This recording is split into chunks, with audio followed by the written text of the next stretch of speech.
Friends, स्वागत है आप सभी का आपके अपने यूट्यूब चैनल में। तो आज का टॉपिक है नेट बैंकिंग। तो फ्रेंड्स, आज हम कहीं ना कहीं बैंकिंग सेक्टर से जुड़े हुए हैं। हम सभी के पास हमारे बैंक अकाउंट हैं। तो आज के टाइम में हम में से अधिकतर लोग इंटरनेट का इस्तेमाल करते हैं। तो हमें यह जान लेना जरूरी है कि नेट बैंकिंग होता क्या है। तो यह समझ सकते हैं कि यह हमारे लिए बहुत ही महत्वपूर्ण है, इसलिए हमें यह जान लेना जरूरी है कि नेट बैंकिंग क्या होता है। तो बिना देरी के चलिए स्टार्ट करते हैं और जान लेते हैं नेट बैंकिंग होता क्या है। तो फ्रेंड्स, आप ऐसे भी समझ सकते हैं कि नेट बैंकिंग में जैसे बैंक में जितने भी सर्विस होते हैं, जैसे बैंक बैलेंस चेक करना हो, पासबुक या क्रेडिट कार्ड के लिए अप्लाई करना हो, या बैंक अकाउंट के लिए अप्लाई करना हो, या किसी भी तरह का फॉर्म भरना हो, इस तरह के बैंक के सारे सर्विस हम इंटरनेट के माध्यम से कर सकते हैं। सो फ्रेंड्स, आप इसे ऐसे भी समझ सकते हैं कि आपको अपने अकाउंट का बैलेंस चेक करना हो तो आप अपने घर बैठे आसानी से बैलेंस चेक कर सकते हैं। जबकि पहले नेट बैंकिंग नहीं था तो आपको बैंक जाना होता था और लंबी लंबी लाइनें लगानी पड़ती थीं।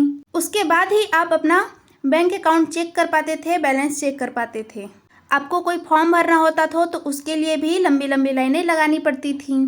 तो आज नेट बैंकिंग की सहायता से अगर आपको अपना बैंक अकाउंट भी ओपन करवाना है तो आप घर बैठे आसानी से इंटरनेट के माध्यम से फॉर्म फिल कर सकते हैं और उसे सबमिट कर सकते हैं। सो फ्रेंड्स, यहाँ बैंक सर्विस में नेट बैंकिंग का मेन एम ये है कि बैंक सर्विस में जितने भी सर्विस होते हैं उसको पेपरलेस करना, यानी कि उसे एक डिजिटल मोड पर लाना और लोगों को उनके घर तक उस सर्विस को पहुंचाना। सो फ्रेंड्स, आपको नेट बैंकिंग के फायदे दिखे होंगे। अगर आपको नेट बैंकिंग के बारे में नॉलेज है तो आप इंटरनेट के माध्यम से काम कर सकते हैं। और अगर आपको नेट बैंकिंग के बारे में नॉलेज नहीं है तो आपको बैंक में जाकर लंबी लंबी लाइनें लगानी होगी।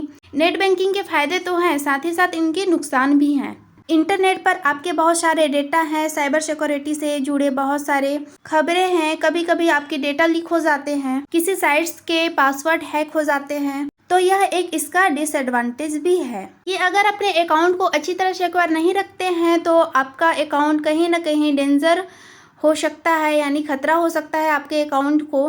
तो यदि आप नेट बैंकिंग का इस्तेमाल करते हैं तो आप अपने नेट बैंकिंग के यूपीआई कोड और उसके पासवर्ड पेमेंट ट्रांजैक्शन को सिक्योर वे पर करिए। सो फ्रेंड्स, मैं उम्मीद करती हूँ कि आपको नेट बैंकिंग के बारे में समझ आ गया होगा। अगर वीडियो पसंद आया तो वीडियो को लाइक कीजिए और चैनल पे नए हैं तो चैनल को सब्सक्राइब कीजिए। मिलते हैं नेक्स्ट वीडियो में, तब तक के लिए राधे राधे।